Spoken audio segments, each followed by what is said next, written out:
ಪ್ರಶ್ನೆ ಇದು unit of thermal conductivities, thermal ಕಂಡಕ್ಟಿವಿಟಿಯ ಯೂನಿಟ್.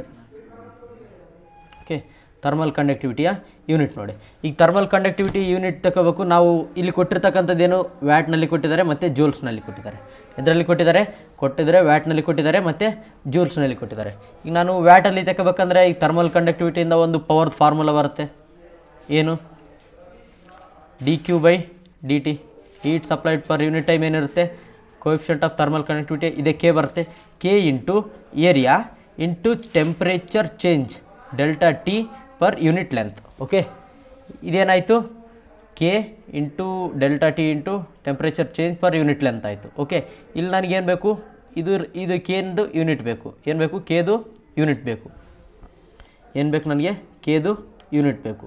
ಸೊ ಕೆ ಯೂನಿಟ್ಗಾಗಿ ನಾನು ಏನೇನು ಮಾಡ್ತೀನಿ ಈಗ? ಓಕೆ, dQ/dt ಏನಿದು? ಪವರ್ದು ಯೂನಿಟ್. ಎದ್ರದ್ದು ಯೂನಿಟು? ಪವರ್ದು. ಓಕೆ, ಪವರ್ ಯೂನಿಟ್ ಏನು? ವ್ಯಾಟ್ ಬರುತ್ತೆ. ಏನು ಬರುತ್ತೆ? ವ್ಯಾಟ್ ಬರುತ್ತೆ.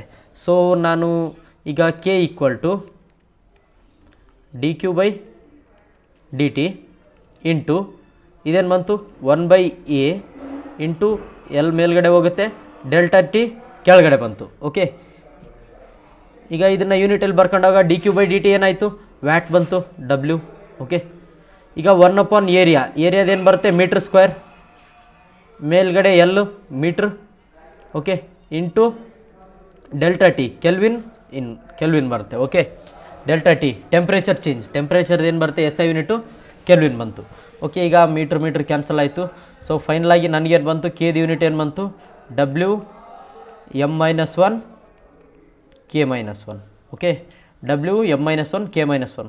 ಸೊ ಆದ್ದರಿಂದ ಸರಿಯಾದ ಉತ್ತರ ಏನಾಗುತ್ತೆ? ನನಗೆ ಸಿ ಆಗುತ್ತೆ. ಸರಿ, ಈಗ